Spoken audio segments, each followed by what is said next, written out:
ফতুল্লা অঞ্চলে দীর্ঘদিনের জলাবদ্ধতা দুর্ভোগ লাঘবে দ্রুত পদক্ষেপ গ্রহণ করেছেন নারায়ণগঞ্জ জেলা পরিষদের প্রশাসক ও জেলা বিএনপির আহ্বায়ক অধ্যাপক মামুন মাহমুদ। গত ১ এপ্রিল এলাকাবাসীর সমস্যা সরেজমিনে পরিদর্শন করার পর আজ মঙ্গলবার ৭ এপ্রিল সকালে তিনি নিজেই জুড়িখাল পুনঃখনন ও পরিষ্কার পরিচ্ছন্নতা কার্যক্রমের উদ্বোধন করেন। উদ্বোধনকালে অধ্যাপক মামুন মাহমুদ জোর দিয়ে বলেন, গত ১ তারিখে এই খালটি পরিদর্শন করি। মানুষের দুর্ভোগ দেখে জেলা পরিষদের পক্ষ থেকে তাৎক্ষণিকভাবে খালটি পুনঃখনন ও পরিষ্কার পরিচ্ছন্ন কার্যক্রম শুরু করার সিদ্ধান্ত নিই। এই মাসেরই ১ তারিখে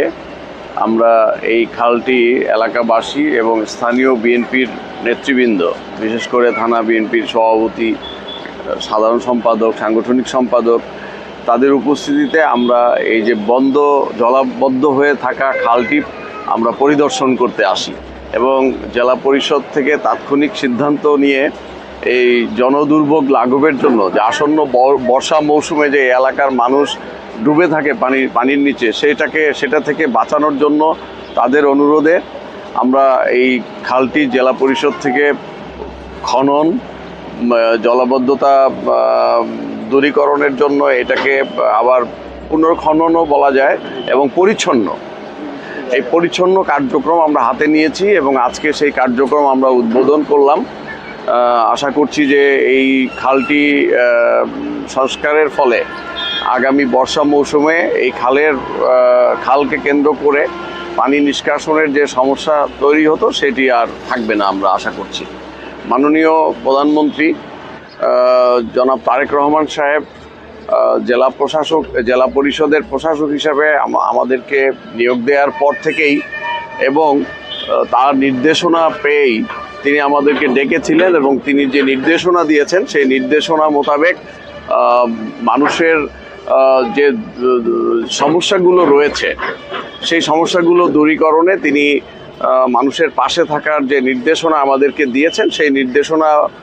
অনুসরণ করেই আমরা তাৎক্ষণিকভাবে জেলা পরিষদের মাধ্যমে এই সকল কর্মসূচি নিচ্ছি। যেখানে মানুষের জনদুর্ভোগ বেশি হচ্ছে সেখানে আমরা ছুটে যাচ্ছি এবং বিশেষ করে স্থানীয় বিএনপির নেতৃবৃন্দ আমাকে সেই সব জায়গায় নিয়ে যাচ্ছে এবং তাৎক্ষণিক সিদ্ধান্তেই আমরা সেই সকল সমস্যাগুলো দূর করে দিচ্ছি, যাতে করে মানুষের